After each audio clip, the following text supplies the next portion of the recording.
Hi guys and welcome back. I'm JT. This is Emma from BBB Nutrition. The big question, fruit, is it good or bad? And especially around our training. Now, there's a lot of information out there recently about, a lot of people are afraid to eat fruit now because they're afraid that they're getting so much sugar in their diet. Is fruit good or bad in terms of our training? In terms of training and regular diet as well, fruit is fantastic for you. So there's a big thing now about fructose and how bad it is for you, especially if it's separated from the fruit and used in, say, high fructose corn syrup. And when you separate something from its original packaging, of course it's going to have different effects on the body. Now, fruit as a whole, fruit is a seasonal energy giver, pretty much. It is seasonal, so it's designed to be delicious and we're designed to overeat on it. So what fructose does is actually turn off our hunger system so that we overeat on fruit because it's seasonal. But fruit has so many antioxidants, so many phytochemicals, so much fiber. It's so good for you, and antioxidants are contained in the fiber. So juicing is fantastic, but you've still got to have the whole fruit. So fruit gives an amazing energy.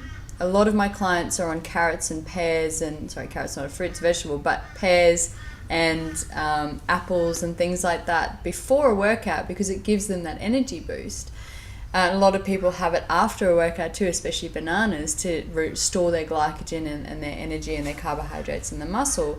The time when it's not beneficial to have fruit is if you eat it constantly, and if you eat it, say, a bag of grapes on an empty stomach, then you're going to get a spike of insulin because of the sugar in it, and then you're going to have a hunger episode after that. So the best time to have fruit is before or after trainings, for example, and with breakfast or on its own during the day.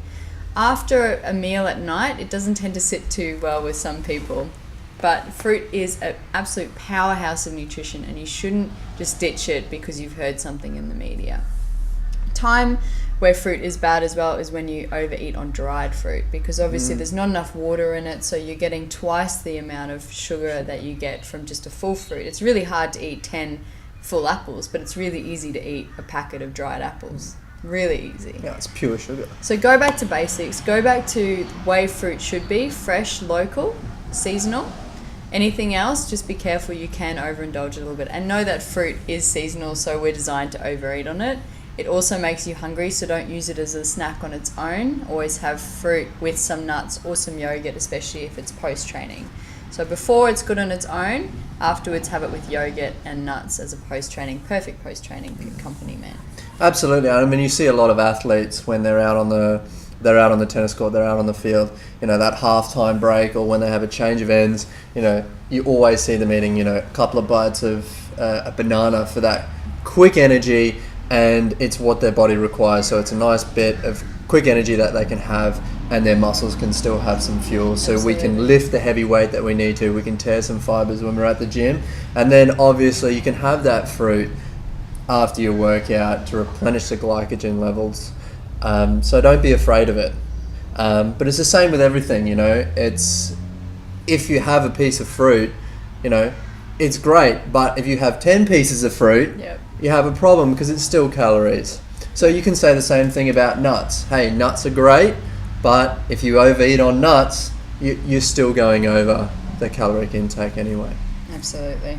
So join us next time for more tips and hints on nutrition and training. Thanks.